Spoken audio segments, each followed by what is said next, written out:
شیخ صالح تقی کہتے ہیں اللہ نے بیٹا دیا، 5 سال کی عمر ہوئی، ڈاکٹروں کے پاس گیا، ڈاکٹروں نے کہا ایک ایسی مودی بیماری لگ گئی ہے جس کا اس دنیا کے اوپر علاج نہیں ہے۔ دل کی کیفیت بدل جاتی ہے، بیٹے ہوں، بیٹیاں ہوں، بیوی ہو، بیمار ہو جائے، ساری ساری رات انسان پریشانی کے عالم میں گزارتا ہے۔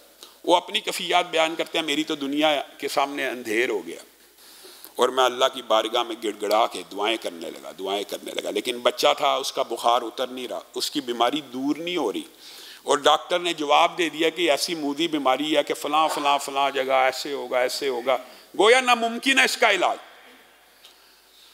کہا رات کو اللہ رب العزت کی بارگاہ میں بیٹھا تھا، غور و فکر کر رہا۔ غور و فکر کرنے والے کے لیے ہدایت ہے، ہدایت بھی، رہنمائی بھی اس کے لیے جو اللہ کے لیے کچھ سوچنے کے لیے وقت بھی تو نکالے، اللہ کے لیے کچھ وقت تو نکال دو۔ یہ رات کے دروس، یہ تراویاں، یہ قیام، ان میں بھی آیا کیجئے، اللہ کے لیے وقت نکالیے تو اللہ تعالیٰ اسباب کے ذریعے مدد فرماتے ہیں، اور ما فوق الاسباب بھی مدد فرماتے ہیں۔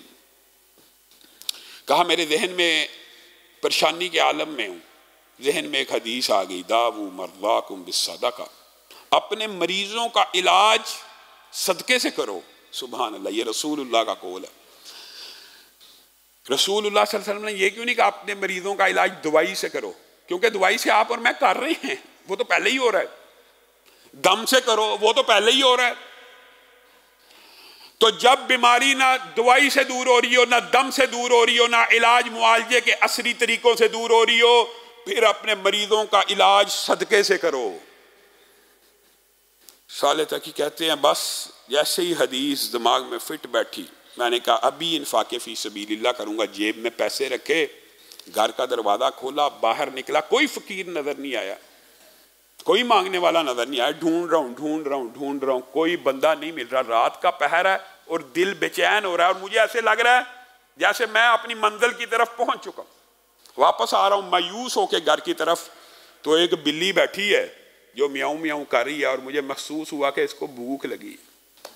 میں فوراً اپنے گھر کے اندر گیا، سبحان اللہ، فریج سے گوشت کا ٹکڑا اور دودھ نکالا، اس بلی کے آگے ڈال دیا۔ اس بلی نے اس گوشت کو کھایا، دودھ پیا۔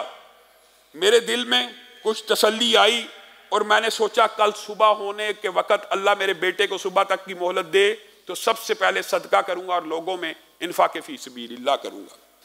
کہا میں سویا ہوں تو مجھے خواب آئی ہے۔ خواب میں نے دیکھا ایک کالا سیاہ کوا بڑے سائز کا میرے بچے کے اوپر حملہ کر رہا ہے، اور اس کو نوچ رہا ہے، اور اس کو کاٹ رہا ہے، اور اس کو کھا رہا ہے۔ میں بے بس کھڑا ہوں۔ اچانک وہی بلی جس کو میں نے رات کو دودھ اور گوشت ڈالا خواب میں دیکھا، اس کوے کے اوپر حملہ آور ہوئی، اس کو چیر پھاڑ کر اس کو ہلاک کر دیا۔ کہا آنکھ کھل گئی۔